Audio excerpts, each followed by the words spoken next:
Magandang tanghali sa ating lahat. Ako si Atty. Virginia Laxa Suarez mula po sa Kilusan para sa Pambansang Demokrasya.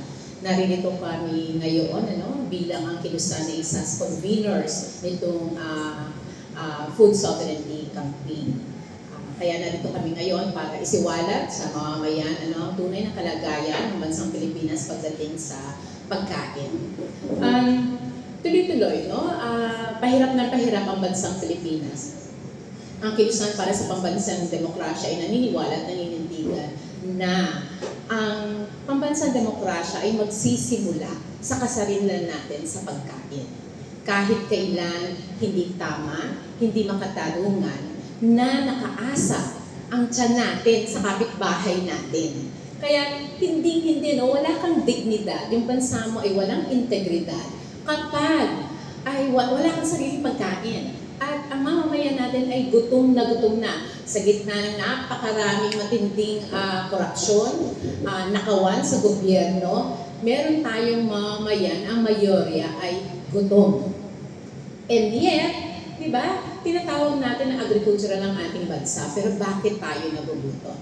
Bakit? Dahil hanggang ang motibasyon sa paggawa ng mga batas na may kinalaman sa pagkain, ang motibasyon ay para sa negosyo, para sa kita, hindi para talaga sa serbisyo para sa mamamayan, ay talaga magpapatuloy ang kahirapan natin.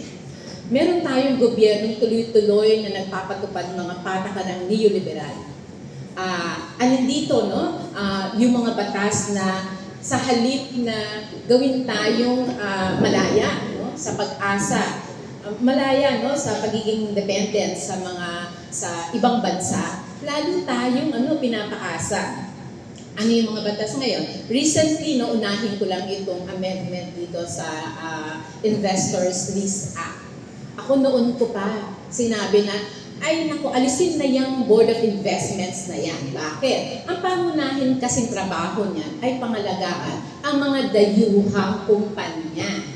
Kung matatandaan natin, meron pang humingit na 200 dayuhang kumpanya na hindi pa tumutupad dito sa mga requirements ng Board of Investments. And yet, recently, inamyendahan pa. Ano ang pag-amyenda rito? Mula sa 50 years, dinagdagan niya ng 25 years. Ngayon, 99 years.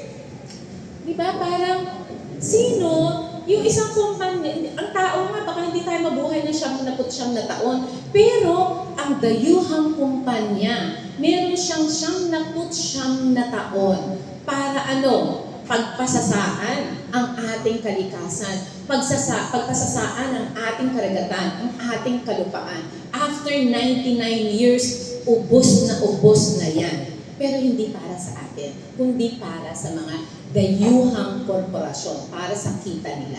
Kaya wala talaga tayong maasahan dyan. Ano pa yung mga dinagdag nila dito sa pag-amend nitong Investors Lease Act? Diba?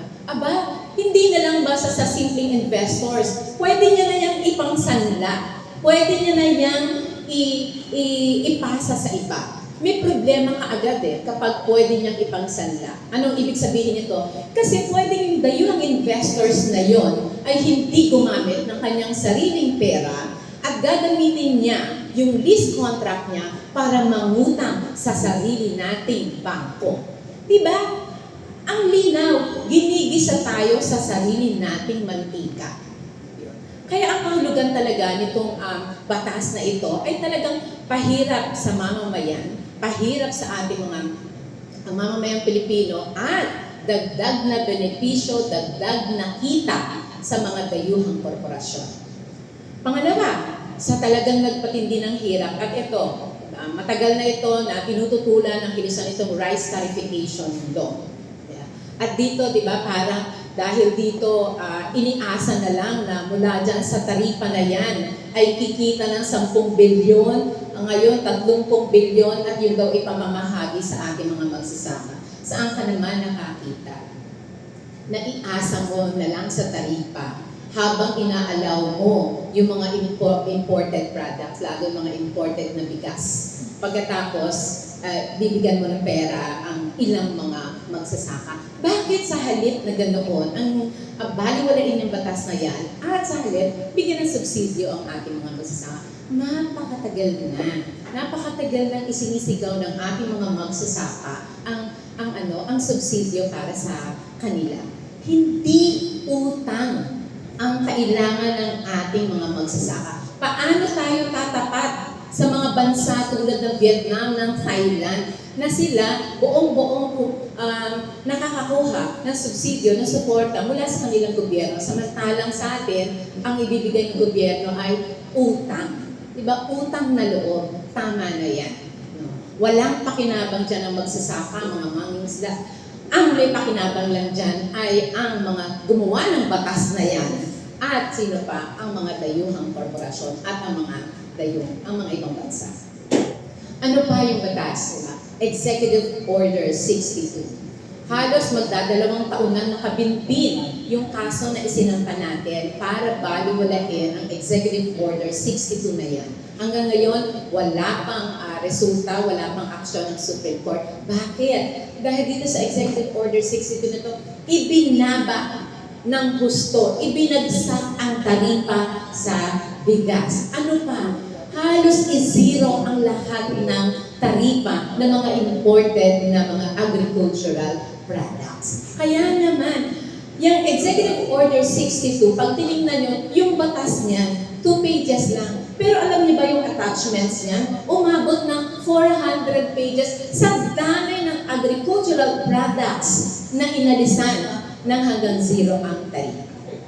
Sabi ng ating Constitution, diba? Ang pag-iingat sa ating mga magsasaka at mangingisda ay dapat, diba, doon sa pagtitiyak na may taripa at mataas na taripa ang mga imported na products. Para sa ganun, nakakapantay, diba? Para nga naman pagdating dito, di mahal ang mga imported products, mas mura yung ating local products, bibilhin yung local products. Pero dahil zero tariff, up to zero tariff, no, yung mga imported products, ay talaga namang bagsak ang presyo nila, binibili ang mga dayuhang produkto habang ang ating mga lokal na produkto ay wala, di ba? Hindi na papatronize at pakunti na pakunti. Makikita mo nga, halos wala na. Dahil talagang walang-wala na, bagsak na ang ating agrikultura, gutom na ang ating magsasaka, gutom na ang ating mga mangingisda. Kaya ito yung mga batas, no, na naglalayo na lalo pang palakasin yung mga patakaran ng neoliberal na hindi nagsisilbi sa interes ng mamamayan, bagkus nagsisilbi ito sa interes ng korporasyon at sa interes ng mga dayuhang korporasyon. Maraming salamat.